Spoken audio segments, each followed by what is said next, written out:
balita ngayong tanghali. Driver ng nagbanggang truck sa Bulacan, tinulungan ng UNTV News and Rescue Team. Bagyong Karina, lumabas na ng Philippine Area of Responsibility. Habagat, nagpapaulan pa rin sa ilang lugar sa bansa. PNP nakatanggap ng mahigit 1,000 prank calls sa pagbubukas ng 911 emergency hotline. Ilang immigration officers iniimbestigahan na dahil sa posibleng pagkakasangkot sa human trafficking. Philippine Overseas Employment Administration sinuspinde ang recruitment ng mga Pilipino sa 4 na kumpanya sa Saudi Arabia.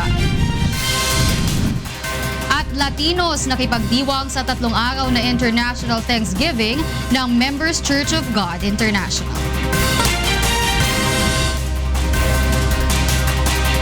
Magandang tanghali. Narespondihan ng UNTV News and Rescue Team ang bangga ng 2 truck sa Balagtas, Bulacan. Narito ang report ni Nestor Torres.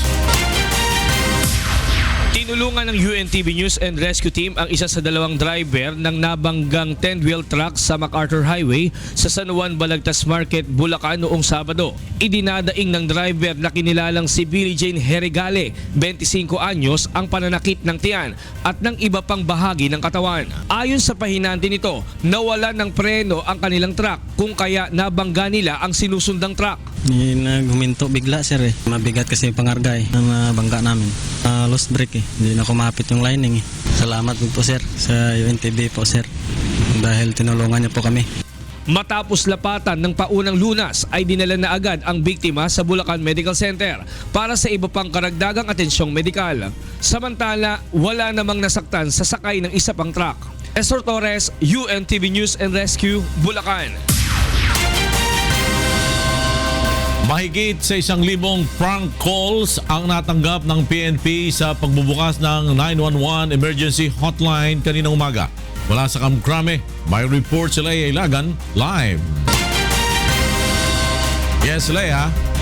Magandang tanghali sa floor. Gumagana na nga ang 911 emergency hotline simula kaninang 12:01 ng madaling araw na nasa ilalim ng Department of Interior and Local Government. Inanunsyo ito ni Presidential Communication Operation Office Secretary Martin Andanar kasabay ng anibersaryo ng Police Community Relations Group sa Campo Crame. Ayon kay PNP Chief Police Director General Ronald Bato de la Rosa, hanggang kaninang alas 7 ng umaga nasa 2,475 na ang natanggap na tawag ng 911. Subalit 75 lamang ang lehitimo. Nasa 1,119 ang drop calls at 1,356 ang prank calls kung saan 304 na ang na-validate ng National Operations Center. Babala ni General Bato sa mga prank callers, aarestuhin at kakasuhan nila ang mga ito dahil may kakayahan aniya ang PNP na malaman kung sino sila. Sa bawat tawag na matatanggap ng 911, mayroon aniyang 45 na call taker na sasagot dito at siyang bahalang magpasa ng impormasyon sa malapit na police station. Sinabi ni General Bato, 18 Police Regional Office, 85 Provincial Police Office, 20 City Police Office, 117 City Police Office, 1,494 Municipal Office at 5 distrito ng National Capital Region Police Office ang naka-alerto sa bawat tawag. Bibigyan aniya ang mga pulis ng 5 hanggang 10 minuto upang rumisponde sa isang police emergency situation. Subalit paglilinaw ng PNP at ng PCOO, hindi pa kayang respondihan ang fire at medical emergency sa ngayon at tanging mga ambulance assistance, amok, creating troubles, drug racing, drinking in public places, harassment, illegal drug pushing at riots pa lamang. Dagdag ni PCOO Secretary Martin Andanar, sa ngayon ay mayroong charge na 550 per call sa landline at cellular phone kung tatawag sa 911 hanggat hindi pa napipirmahan ng Pangulo ang executive order ukol dito. Balik sa iyo, Floor. Maraming salamat sa iyo, Leia Ilagan. Nagulat mula sa Kamkrame. Nakalabas na ng Philippine Area of Responsibility ang Bagyong Karina, subalit pakakaranas pa rin ng mga pag-ulan ang ilang lugar sa ating bansa. Alamin natin ang latest sa lagay ng panahon. Wala kay Ray Palayo na nasa Pag-asa Weather Forecasting Center. Ray!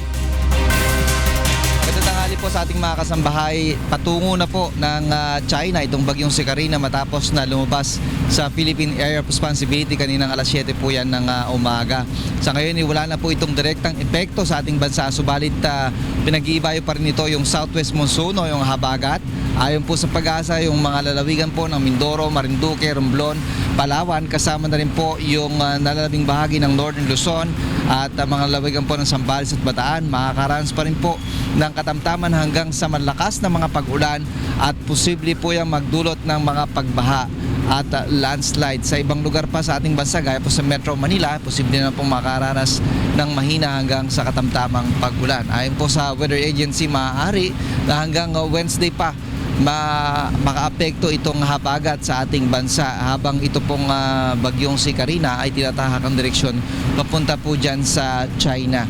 Sa ngayon, wala namang na-monitor na panibagong weather system ang Pag-asa na makakaapekto sa ating bansa. By weekend ay nakakita po na maaaring mag-improve na ang ating weather condition at ang binabantayan po ngayon ng Pag-asa ito na lamang pong habagat na sa mga susunod na araw nga ay makakaapekto sa ating bansa. Sa mga maglalayag po, delikado pa rin po malaot sa seaboards po ng Northern Luzon at Eastern Seaboard ng Central Luzon, Western at Southern Seaboards ng Southern Luzon. At lalo na po yung maliit na sakyan pandagat ay huwag po munang pumalaot dahil malakas pa rin po itong epekto ng habagat na siya nagdudulot ng mataas na mga pag-alon sa mga nabanggit na karagatan.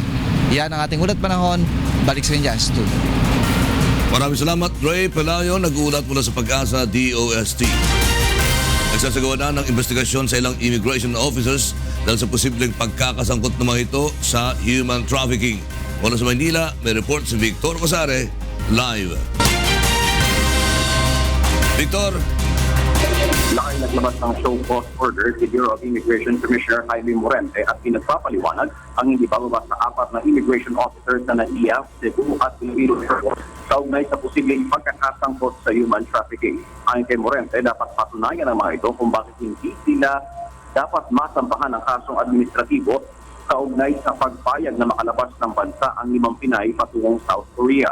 Batay sa investigasyon, 2 taon na ang nakalipas nang lumabas ng bansa ang mga babae bilang turista at saka na lamang ibinigay ang kanilang Korean entertainers visa nang mag-stop over sa Hong Kong. Nagtrabaho ang mga ito bilang nightclub singers sa Korea. Idiniport pabalik ng Pilipinas ang mga babae dahil overstaying na sa South Korea ang mga ito at dumating sa Pilipinas noong July 23. Lumabas din sa inisyal na investigasyon na binigyan ng clearance for departure ng mga iniimbestigahang immigration officers ang mga babae, bagamat kaduda-duda ang dahilan ng kanilang paglabas ng bansa at questionable ang kanilang mga dokumento. Nirelieve na sa kanilang counter duties ang iniimbestigahang mga tauhan ng BI at kinonfiska na rin ang kanilang immigration staff. Sakay. Maraming salamat, Victor Cosare, nag-uulat mula sa Maynila. Sinuspinde na ng Philippine Overseas Employment Administration o POEA ang recruitment sa 4 na malalaking kumpanya sa Saudi Arabia. Kaugnay ito sa libo-libo pang stranded na OFW na nasa Saudi Arabia hanggang sa ngayon. Narito report ni Jude Abarquez. Pinatawan na ng recruitment suspension ang Philippine Overseas Employment Agency o POEA ang 4 na kumpanya dito sa Saudi Arabia. Ito'y bunsod ng nararanasang mass layoff sa mga kumpanya dahil sa problema sa pagpapasahod at poor management. Ang mga Saudi companies na pinagbabawalan muna na mag-recruit ng mga Pilipino ay ang Saudi Bin Laden Group of Companies, Saudi Auger Limited, Mohammed Al Mujil Group, Muhammad Hamid Al Bargash and Brothers Trading and Construction Company. Sa tala ng United OFW, aabot sa 8,000 OFW na nagtatrabaho sa 4 na kumpanya ang stranded ngayon sa bansa. Ayon kay United OFW Convener John Leonard Monterona, umaasa sila na mapag-aaralan rin ng POEA ang iba pang kumpanya na may napapaulat silang marami ring Pilipino na hindi pinapasahod. Pero dapat aralin pa rin yung 5 na hindi pa na sususpende ang deployment. In fact, sana isama rin sa listahan ko rito yung Galaxy Light, tapos yung Arabian Bemco, tapos yung Al Samama ay mukhang namumblema rin. Yung mga malalaking kumpanya rin yan na mayroong mga OFWs na hindi rin nagpapasweldo ng mahigit 2 o 3 buwan na. Samantala, na ipamigay na kahapon sa ilang kampo ang Relief Assistance Form sa 9 na kumpanya na pinangakuan ng tulong ni Labor Secretary Silvestre Bello III sa kanyang pagdalaw sa bansa noong July 22. Sa ilalim ng Relief Assistance Program ay pagkakalooban ng 1,590 Saudi Riyals o 20,000 pesos ang isang OFW na naapektuhan ng retrenchment. Makakatanggap rin ng 6,000 piso ang pamilya ng OFW na nasa Pilipinas. Jude Abarquez, UNTV News and Rescue, Riyadh, Saudi Arabia. Mas paiigtingin pa ng pamahalaan ang tax collection ngayong taon. Mula sa Quezon City, may report si Darlene Basingan live. Magandang tanghali sa iyo, Darlene. Yes, Waila, mas paiigtingin pa nga ng pamahalaan ang pagkolekta ng buwis. Ayon yan kay Finance Secretary Dominguez. Ayon kay Dominguez, aabot sa mahigit 2 trilyon ang target na revenue collection ng pamahalaan para sa taong ito. Siniguro naman ni Dominguez na makakayanan ng BIR na maabot ang tax revenue collection target.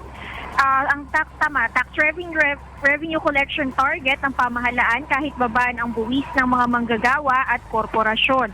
Ayon naman sa isang dating BIR commissioner, posible pa rin na maging mas mataas ang tax collection ng pamahalaan kahit pababaan ng income at corporate tax rate. Aniya, posible ito kapag maganda ang takbo ng ekonomiya. Ayon naman kay Senator Coco Pimentel, target ng Senado na ipasa ang pagpapababa ng income tax rate bago matapos ang taon. At yan muna ang latest mula dito sa Quezon City. Balik sa Waila. Maraming salamat sa iyo, Darlene Basingan mula sa Quezon City. Susunod sa C-News. Pagbabawal sa mga UV Express na dumaan sa EDSA maaaring maging dahilan ng pagtaas sa pamasahe. Libu-libong voters ID hindi pa nakukuha sa COMELEC. At mag-asawa, pinagkalooban ng pangkabuhayan showcase ng programang Serbisyong Kasangbahay.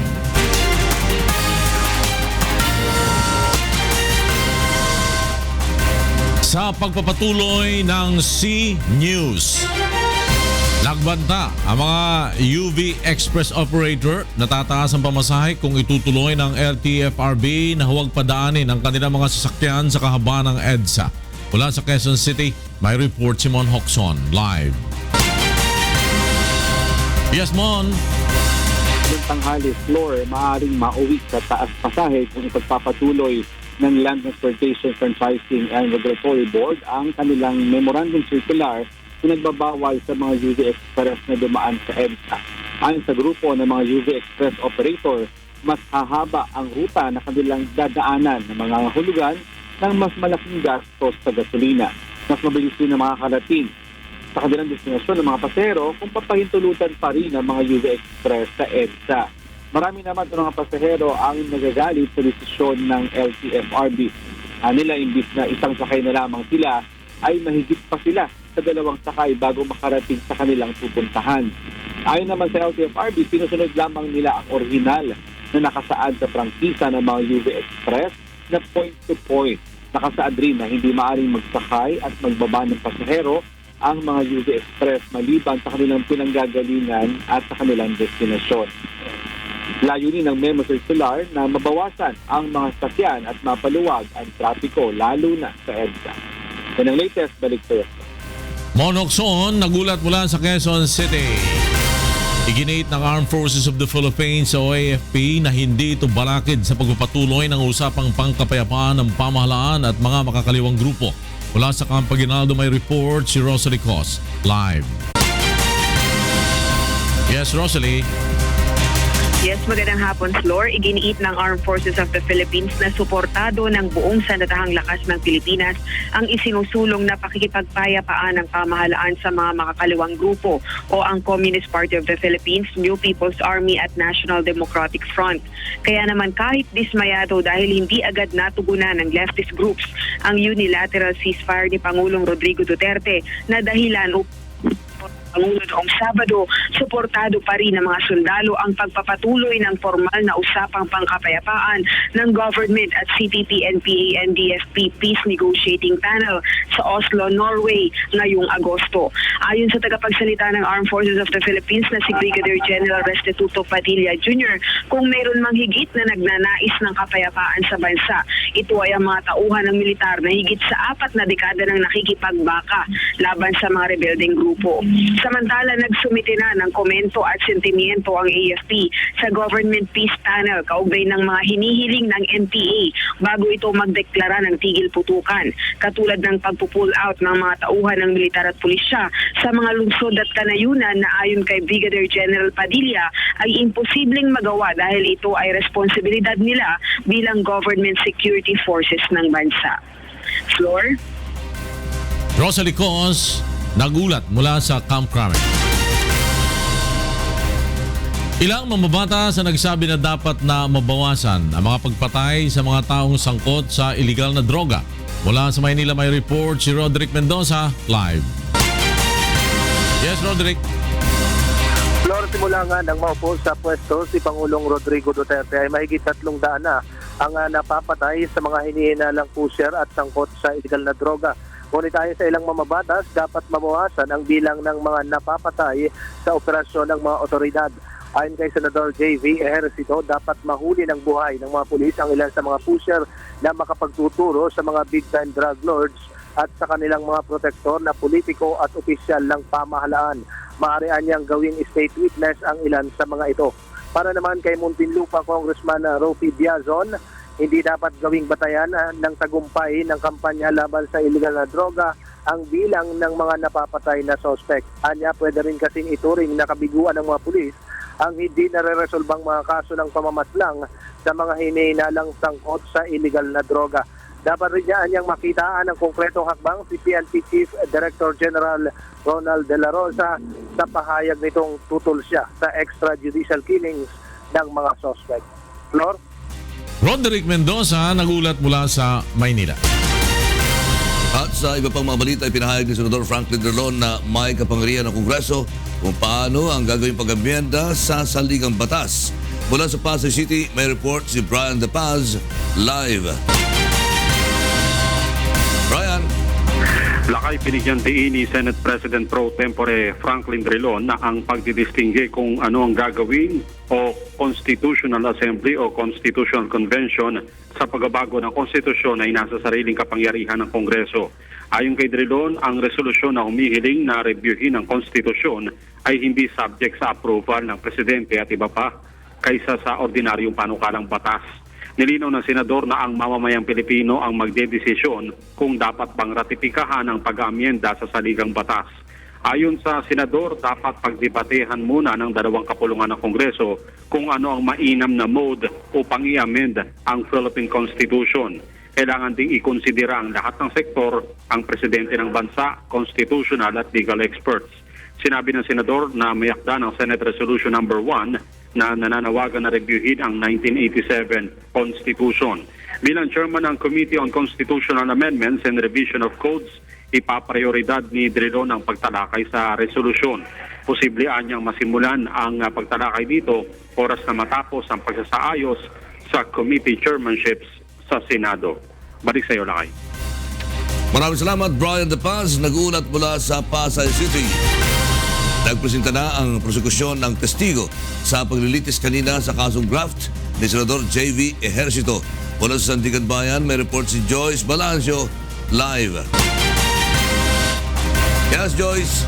Magandang tanghali sa iyo na tayo sa pagpapatuloy na ng paglilitis sa kasong draft laban kay Senator Joseph Victor Ejercito sa Sandigan Bayan 5th Division. Tatlong testigo ang iniharap kanina ng prosekusyon. Ito ay para patutuhanan ang aligasyon laban kay Senator Ejercito na ginamit na ang calamity fund ng Canuan City para ipambili ng high-powered firearms noong 2008 noong mayor pa siya ng San Juan. Wala iniharap ang head ng Bids and Awards Committee Secretariat na si Aduvinia Mabulak. Ayon sa judicial affidavit ng Mabulak na ipinasa sa korte na unang magpasa ng eligibility requirements ang kumpanyang EGA Tactical Defense System sa lokal na pamahalaan bago pa magtakas na invitation to bid ang San Juan. Iposultado dito mano na maglabas sa mga kahayagan na invitation to apply for eligibility and to bid. Pero Marso pa lang, nagtasto na ng mga dokumento ang naturang kumpanya patungkol sa bidding. Sa dalawang ito naman ay Ilaan Dulabienes, ang branch manager na LAMPA, sinumpirma nito na nagbayad pa ng cheque ang San Juan sa naturang kumpanya na nagkakalaga ng 1,987,000 noong Hulyo. Sinabi naman ni Kasong Testigo, isang online reporter na inamin sa kanya ni Senator Ejercito sa pinag-interview na ginusta nila ang kalampitan ng San Juan para pambili ng armas. Pero ginawi ito nang sabihin ng Commission on Audit o COA na illegal ito. Dahil sinuha na lang wala sa Supplemental Budget ng GU ang ipinambili ng armas. Ayon kay Prosecutor Peter Jed Boco, nagpapatunay ang mga testigo na pinapuran ng San Juan City ang winning bidder bago pa man nagsimula ang selection process ng mga supplier at napayaran agad ito sa pamamagitan ng Calamity Fund. Sa susunod na Lunes, kakaya muling pagpapatuloy ang paglitis kung masupuntahan ni testigo pa ang ipipresenta ng prosecution laban kay Senator Ejercito. Maliban sa kasong graft, naharap din sa kasong illegal use of public funds ang senador sa Sandigan Bayan 6 Division para sa kaparehong insidente noong 2008. Kapwa pasado naman na dito ang mga North City Councilors ng Milson. Maraming salamat, Joyce Balancio, nag-uulat mula sa Sandigan Bayan. Tanawagan ng COMELEC o Commission on Elections sa publiko na kunin na ang libo-libong voters ID na nasa kanila pang mga tanggapan. Narito ang report ni Victor Cosare. Tambak pa ang mga hindi nakukuhang voters ID sa mga tanggapan ng Commission on Elections sa iba't ibang lugar sa bansa. Halimbawa sa District 5 ng lungsod ng Maynila, mahigit 50,000 pa ang unclaimed voters ID. Ayon sa election officer na nakakasakop sa District 5, naabisuhan na nila ang mga may-ari na maaari na nilang kunin ang kanilang ID, subalit walang nagpupunta upang mag-claim. Andiyan lang yan, baka mamaya dumating. Pero yung iba dyan, I'm sure, maaaring lumipat na yan ng tirahan, kaya ganyan karami. Walang expiration ng voters ID. Anytime pwede nilang pick upin kung nandyan yan. Paalala ng COMELEC, hindi ipinapadala sa botante sa pamamagitan ng koreo o sa mga opisyal ng barangay ang voters ID, kundi kukunin ito sa tanggapan ng COMELEC. Ang claimant ay kailangang magpakita ng valid ID at kung sakaling ibang tao ang kukuha, kailangan nilang magpakita ng authorization letter. Ikinukonsiderang valid ID ang voters ID kaya magagamit ito sa iba't ibang transaksyon na kailangan ng proof of identification. Pero paglilinaw ng poll body, hindi requirement ang voters ID upang makaboto sa eleksyon. Pero kung gagamitin ka mo sa election day, hindi naman allowed magpresenta ka ng COMELEC ID except if your identification is being challenged. Pero doon naman, hindi lang naman voters ID kailangan mo, any valid government-issued ID. Walang bayad ang pag-claim ng voters ID. Maaari ding makipag-ugnayan sa inyong local COMELEC office kung maaari nang maklaim ang inyong voters ID. Victor Cosare, UNTV News and Rescue, Quezon City. Natapos na ang 3 araw na pasasalamat sa Diyos ng mga miyembro ng Church of God International na nagsimula noong Biyernes. Narito ang report ni Ray Pelay. Punong-puno ng mga kapatid ang Dating Daan Convention Center sa Apalit, Pampanga sa isinagawang second quarter ng pasalamat ng buong bayan ng Diyos nito lamang nakaraang July 29 hanggang 31. Isa sa inaabangang bahagi ng pasalamat ay ang pag-aaral ng katwiran ng Diyos. Kaya ka nasa pasalamat, binigyan ka ng Diyos ng buhay para makagawa ka ng hain ng pagpapasalamat. Kaya samantalang naghahain ka ng pasalamat, dapat meron ka pang isang kasunod na pasalamat sa kalooban mo. Salamat at nasa pasalamat ako. Kasi kung nasa libingan ako, wala na ako sa pasalamat. Ang makakakita sa Diyos na nasa mga pulo ng dagat, nasa silanganan. At yung makakakita, yun ang inutusan na luwalhatiin ninyo ang Panginoon. O ano ba yung kahulugan ng luwalhatiin ang Diyos? Hindi ba ang kahulugan nun magpasalamat? Kaya nga sabi dun sa 50:23 ng awit, ang naghahandog ng haing pasasalamat ay lumuluwalhati sa akin. Kaya, ang ibig sabihin ng pagluwalhati sa Diyos, pagpapasalamat. May mga panauhin na naengganyo rin sa pakikinig. About sa mga narinig ko kay Brother Eli, magaan po siya sa pakiramdam and alam ko na totoo yung mga sinasabi niya dahil may mga patunay siyang, mga basis siyang sinasabi. Bilang bahagi ng programa sa okasyong ito ay ang paghahandog ng awit ng pagpuri sa Diyos, hindi lamang ng libu-libong mga kapatid sa ADD Convention Center, kundi ng mga kapatid sa iba't ibang dako ng Pilipinas. Hindi inalintana ng mga kapatid ang paglalakbay na galing pa sa malalayong lugar upang personal na masaksihan ang paghahandog ng pagpapasalamat. Parang napamahal ko ako sa mga talatang binabasa niya na sinusundan ko naman. Magmula nun din ako bumitaw. Dito ko naranasan ang kapayapaan ng aking kaluluwan. Ipinagpapasalamat din ng grupo ang mahigit sa 11,000 newly baptized members sa nakalipas na 6 na buwan. Ang Members Church of God International ay laging kasama sa mga public service ng UNTV gaya ng medical missions, mass blood donation at marami pang ibang libreng serbisyo gaya sa scholarship at libreng sakay.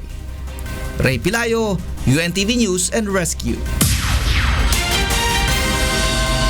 Sa kaugnay na balita, kabilang din ang mga Latino na nakiisa at nakipagdiwang sa Members Church of God International sa 3 araw na pagpapasalamat sa Diyos. Narito ang report ni Dave Tirao.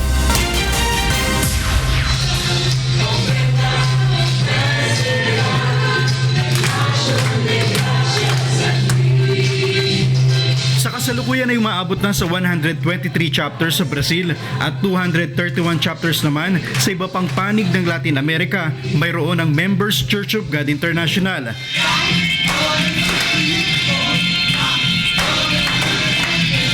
Magkakaiba man ang time zone, masigla pa rin nakiisa ang mga Latino o ang mga Portuguese at Spanish-speaking na kaanib ng samahan sa 3 araw na pagpapasalamat sa Diyos na regular na ginagawa ng MCGI. Sila ang mga bunga ng matyagang pangangaral ni Brother Eli Soriano at Brother Daniel Razon sa pamamagitan ng TV at live streaming sa internet. Yo les comparto que estoy muy agradecida con todos ustedes. I want to share with you that I am very thankful to our preachers for all their teachings, for they have taken us out of the dark and have brought us to the light of the word of the Lord. Compartiendo esta acción de gracias y todas las acciones de gracias en América Latina, especialmente en Colombia. In Latin America, especially here in Colombia, personally, I have learned many things despite the many years of listening to the Word. And here it awakens the soul through the teachings of Brother Eli and Brother Daniel. I urge the people to come, listen, and learn the true path of salvation. Que vengan a escuchar y aprender. Ipinagpapasalamat nila na kahit iba ang kanilang lahi, may mga Pilipinong nagmalasakit upang sila ay makaalam ng aral ng Diyos sa Biblia. O participando como una hermana más y a integrarme, ¿no? The truth is, I thank Brother Eli, Brother Daniel Razon. They have brought the Word of God worldwide through television. I am very happy. My spouse is already here and he is a member. He loves the church. El que no oye, no irá. El que no ve, verá. Patuloy ang pagsasayang papawid ng programang Ang Dating Daan dito sa South at Latin America sa Portuguese version na O Camino Antigo at Spanish version na El Camino Antigo sa iba't ibang local channel sa mga bansa dito. Maging ang public services ng MCGI o Membros da Igreja de Deus Internacional dito sa Brazil ay nakararating na sa ating mga kapwa-tao. Que nos está nos ensinando as verdadeiras doutrinas de Deus. Salamat sa Diyos at nakarating ang pangaral ng salita ng Diyos dito sa Brazil. At nakarating sila Brother Eli Soriano at Brother Daniel Razon dito sa Brazil. Napakinggan namin ang totoong aral ng Diyos at naialis kami sa kamay ng mga bulaang mga mangaral. E nada mais. Por isso, eu agradeço a Deus. Naniniwala sila na ang pagdating ng programang Ang Dating Daan sa kanilang bansa ay paraan ng Diyos upang sila ay maalis sa mga maling paniniwala at makapagbagong buhay. Dave Tirao, UNTV News and Rescue, Brazil.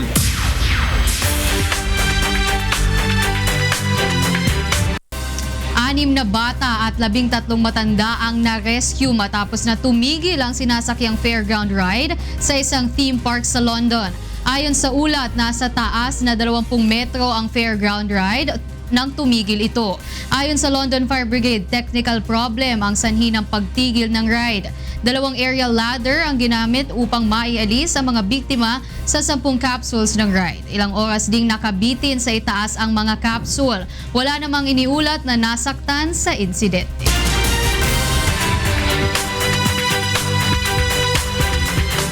Hinimok ng National Economic Development Authority o NEDA ang local government units na tutukan ang sektor ng agrikultura at pangisdaan na makakatulong ng malaki sa paglago ng ekonomiya ng kanilang mga lugar. Naritong report ni Lalaine Moreno. Patuloy na lumalago ang ekonomiya ng Western Visayas. Sa ulat ng Philippine Statistics Authority, umabot ng 8.3% ang growth rate ng rehiyon noong 2014 to 2015 na mas mataas kumpara sa 5.2% noong 2013 hanggang 2014. Pinakamalaking contributor sa economic output ng rehiyon ang services at industry sector. Ngunit hinihila ito pababa ng sektor ng agrikultura at pangisdaan dahil sa epekto ng climate change. When we had the first El Nino na production started to grow, to slow down, there are certain parts in the Visayas Sea that is being monopolized by certain commercial fishing vessels. Kaya mungkahi ng National Economic and Development Authority sa local government units na tutukan ang agrikultura at pangisdaan upang mapanatiling malago ang ekonomiya. Medyo contraction kita sa agriculture, fishing, and forestry. So, dira masulod na kung paano na siya ang programs ng mga agencies concerned to help alleviate or make a turnaround sa economy. Dapat ring magpatupad ng mga programang tiyak na pagkikinabangan ng mga mangingisda at magsasaka at hikayati ng ating mga kababayan na makiisa sa pagpapaunlad sa bansa. Lalaine Moreno, UNTV News and Rescue, Iloilo.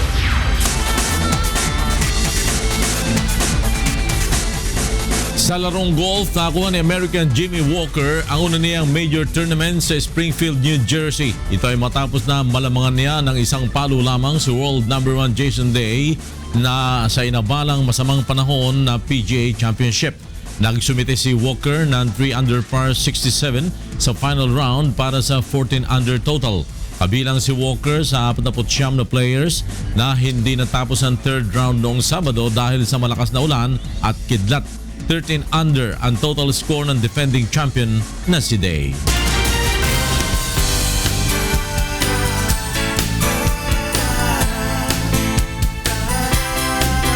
Pinagkalooban ng programang Serbisyong Kasangbahay ng Pangkabuhayan Showcase ang mag-asawang Jake at Rosalie Patino na matagal na nilang munting pangarap. Naritong report ni June Soriao. Lumapit ang isa sa mga kaibigan ni namang Jake at Aling Rosalie Patino sa programang Serbisyong Kasangbahay upang humingi ng tulong para sa kanilang kabuhayan. Nahirapan sila sa buhay mula nang magkasakit si Mang Jake ng cervical spondylosis o neck arthritis. 3 taon siyang naratay dahil dito. Ngayong nakabalik na ang kanyang lakas, hindi naman sapat ang kanyang kinikita sa pagkukonstruksyon para sa pang-araw-araw nilang pamumuhay. Gamit ang 500 piso bilang puhunan, nagawa na nila dati na makapagtinda ng almusal, ngunit hindi din ito tumagal dahil nagamit na din mismo ang pinaiikot na puhunan na pantusto sa pag-aaral ng kanilang mga anak. At sa tulong ng programang Serbisyong Kasangbahay ay nabigyang katuparan ang kanilang munting pangarap. We will be granting your request. Sana kung kayo naman ay may pagkakataon na makatulong sa iba, wag po kayong mag-aatubiling tumulong dun sa mga pwede ninyong matulungan. Huwag natin maipagkait yung mabuti sa kinauukulan kung nasa kapangyarihan ng ating kamay na ito ay gawin. Katuwang ang Members Church of God International sa pangunguna ni Brother Eli Soriano. Ginawaran ng programa ni Kuya Daniel Razon ang mag-asawa ng Pangkabuhayan Showcase. Papasalamat din po ako kay Kuya Daniel. Totoo pala na pag humihingi ng tulong sa munting pangarap. Akala ko dati, di ko na maaano yun na nabibigyan ako. Salamat po una po sa Diyos at saka kay Bradley at kay Kuya Daniel. Sa munting pangarap. Salamat po. Bukod sa pangkabuhayan showcase, mayroon ding dagdag puhunan na bigay si Brother Eli. Nagpapasalamat po kami sa unang-unang siyempre sa Diyos sa ganitong mga pagkakataon na pagtulong sa kapwa-tao, lalo na sa ating mga kay Kuya, sa mga tumutugon sa ating mga kababayan. Salamat po. Meron ho kayo nakikita, hindi nyo ho nakikita ang lahat. Kung meron man ho kami pinapakita ay dahil meron ho tayong mga ina-annunsyong kagaya nito para alam ng ating mga kababayan na meron po kayong pwedeng malapitan. Hindi naman po para ipagparangalan ng kahit na ano paman. Ang ating higit na pagpapasalamat ay dapat na ipagkaloob natin doon sa pinagkakautangan natin ng lahat ng mga bagay. Yon ay ang Diyos na lumalang sa ating mga kanyang nidikha. Jun Suriao para sa serbisyong Kasangbahay. Lakay, grabe naman yung opening ng 911 emergency hotline ng PNP. Inulan nga ng tawag pero prank calls naman. Pero may bayad yun, di ba? So, oo nga, pero sana naman yung mga kababayan natin. Kung walang kasi yun ay para sa mga emergency. Tapos gagamitin natin sa kalokohan. Sana hindi naman na Sa lang ibig sabihin yan, hindi pa talaga matured Pinoy. Oo. Diba? At yan ang mga balitang aming tinutukan at kinaksyonan. Dahil sa aming pagbabalita, una ang pagkalinga sa kapwa. UNTVC News, may balita sa amang panig ng daigdig. Magandang tanghali.